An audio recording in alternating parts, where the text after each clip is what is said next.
मी जे सुरुवातीला सांगितलं हा माझा विजय नाहीये, प्रत्येक कार्यकर्त्याचा विजय। गेल्या 1.5 महिन्यापासून प्रत्येक कार्यकर्ता ज्या ज्या ठिकाणी मी प्रचाराला जात असेल, उन्हा तानामध्ये आपले काम धंदे सोडून आज प्रत्येक कार्यकर्ता खेडोपाडी गाव शहराच्या कानाकोपऱ्यामध्ये प्रचंड मेहनत घेत होते।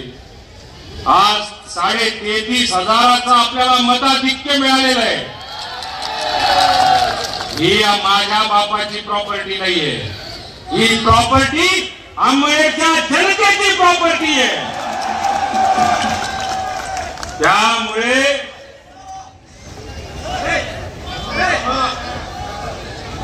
त्यामुळे आता संध्याकाळी 7 वाजता बांद्रा एक्सप्रेस आहे।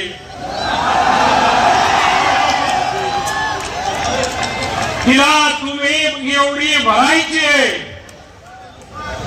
त्या बांद्रा एक्सप्रेसला नंदुरबार होऊन जावं लागतं।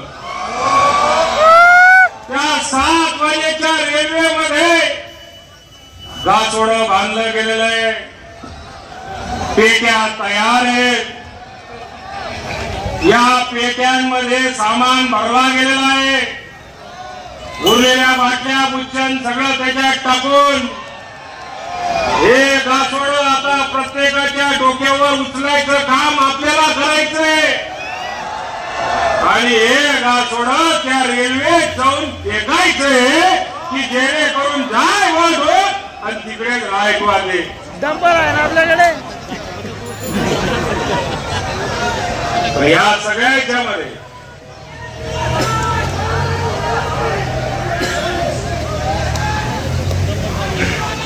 या सगळ्या उत्साहामध्ये एक गोष्ट मात्र नक्की आहे, शेवटी ह्या भूमीत जन्मलेलोय मी आणि ह्या भूमीतल्या प्रत्येक मतदाराने विधानसभेमध्ये परत एकदा प्रचंड मतांनी आपल्याला माझ्यासारख्याला आपण सगळ्यांनी आशीर्वाद दिलेला आहे। या सगळ्याच्या मध्ये आता मात्र आपली सगळ्यांची जबाबदारी वाढलेली। या जबाबदारीमध्ये आता हे बिनबुडाचे जे काही लोटे आहेत, हे सगळे लोटे आपल्या तालुक्यातले बिळामध्ये घुसल्याशिवाय राहणार नाही।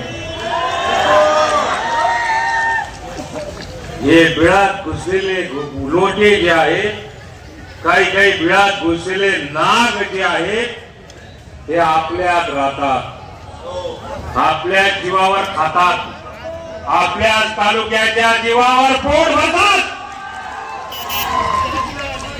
या सापांना आता जरा दूध दाखवावं लागणार आहे। नागपंचमी आली की यांचाही पूजा पत्रीचा कार्यक्रम आपल्याला करावा लागणार आहे। आज हे यश प्राप्त झालंय, जरा मागे सरका ना बापू, हो फोटोवाले तुम्ही बंद केले की हे सगळे मागे सरकतील। आज समजा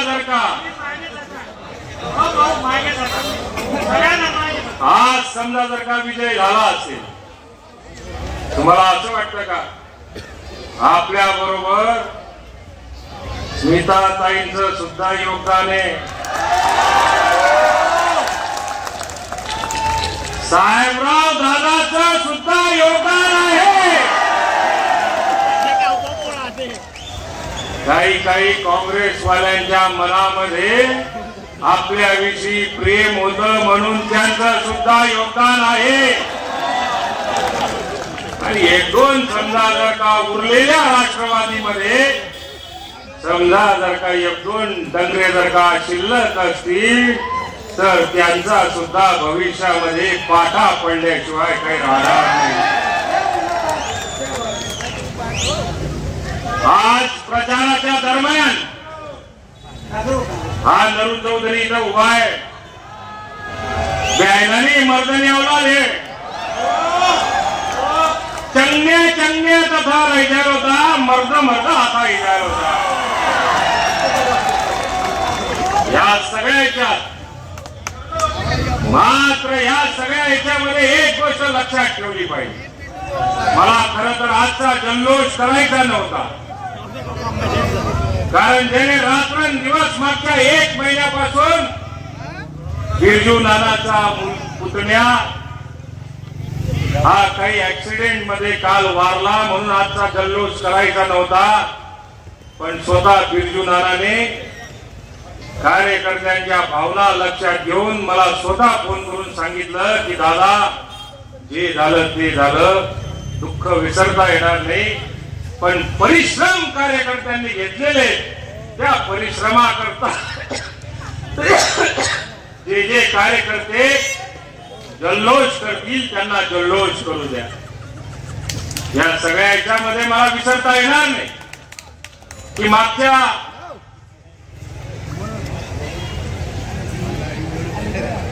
सरकारच्या कालावधीमध्ये मी तालुक्यातल्या सगळ्या तमाम लाडक्या बहिणींना कदापि विसरू शकत नाही की स्वतःहून कुठलीही पर्वा न करता आज तालुक्यातल्या लाडक्या बहिणी ज्यांना ज्यांना लाभ या सरकारने, महायुतीच्या सरकारने करून दिलेला आहे, त्या लाडक्या बहिणी मतदानाच्या दिवशी अक्षरशः ओसंडून बाहेर पडत होत्या. मी शतशः सगळ्या बहिणींना या ठिकाणी नम्र या ठिकाणी त्यांना आशीर्वाद मागतो आणि त्या बहिणींचं योगदान हे भविष्यात सुद्धा वाया जाणार नाही त्याची खबरदारी ठेवतो. या सगळ्या याच्यामध्ये एक गोष्ट मात्र नक्की आहे, या सगळ्या याच्यामध्ये लाडक्या बहिणींबरोबर शेतकरी असतील. शेतकऱ्याच्या पोटी जन्माला आलोय आणि शेतकऱ्याच्या पोटी जन्माला आल्यानंतर या सगळ्या याच्यामध्ये शेतकऱ्याची काळजी घेणं ही पहिली जबाबदारी आहे माझी. आणि या शेतकरी पुत्रांकरता पुढच्या 5 वर्षाचा परत प्रवास हा यशस्वी केल्याशिवाय त्याच्यामध्ये सिंचन असेल, पाडळसरे धरण असेल, या सगळ्या कामांना मार्गी लावल्याशिवाय आपण सोडणार नाही. आज आपल्याला वातावरण तयार केलं जायचं, वातावरण असं तयार केलं जायचं की 42 खेड्यांमध्ये आणि लालाला प्रचंड